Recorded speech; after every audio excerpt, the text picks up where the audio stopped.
అనుదిన నిత్యదేవపు మాటలు. దేవుని నామానికి మహిమ కలుగునుగాక.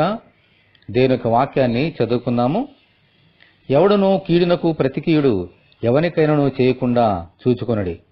మీరు ఒకని ఎడల ఒకడును మనుషులందరి ఎడలను ఎల్లప్పుడూ మేలైన దానిని అనుసరించి నడుచుకొనుడి. ఎల్లప్పుడూ సంతోషముగా ఉండుడి, ఎడతెగక ప్రార్థన చేయుడి. 1 తెస్సలోనికైయులకు 5వ అధ్యాయము 15వ వచనం. ప్రభువు కొండ మీద చేసిన ప్రసంగములో ఎవరైనా మనకు కీడు చేసినా హాని చేసినా తిరిగి వారికి కీడు గాని హాని గాని చేయకూడదని నేర్పించారు. ఎల్లప్పుడూ ఇతరుల ఎడల మేలైన దానిని అనుసరించమని పరిశుద్ధ లేఖనము మనకు బోధిస్తున్నది. యోబు స్నేహితులు అతన్ని అపార్థం చేసుకుని అతనికి వ్యతిరేకంగా ఎన్నో మాటలు పలికి అనేక తప్పులు అతని మీద మోపారు. అయినా యోబు వారందరి కొరకు దేవునికి ప్రార్థన చేశాడు. అందువలన యోబు ఎంతగానో దీవించబడ్డాడు. ఎంతో సంతోషంగా శేష జీవితాన్ని గడిపాడు.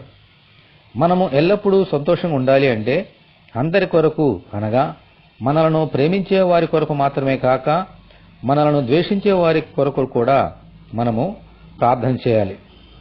ప్రభువా, ఇతరుల క్షేమం గురించి ఎల్లప్పుడూ ప్రార్థించినట్లు దేవుని కృప మాకు దయచేయమని మనమందరము ప్రార్థనలో ఆయనను వేడుకుందాము.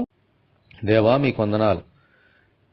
ఈ రోజును బట్టి దేవా నీకు మహిమ చెల్లిస్తున్నాము.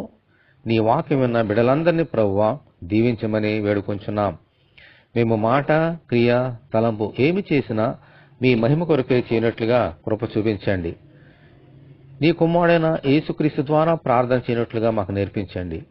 మేము అడుగుతున్న వాటినెలను పొందిన్నామని నమ్ముచు యేసు నామములో ప్రార్థన చేయుచున్నాము తండ్రి, ఆమెన్.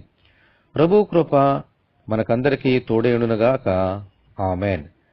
పరిశుద్ధ దేవుని మందిరం.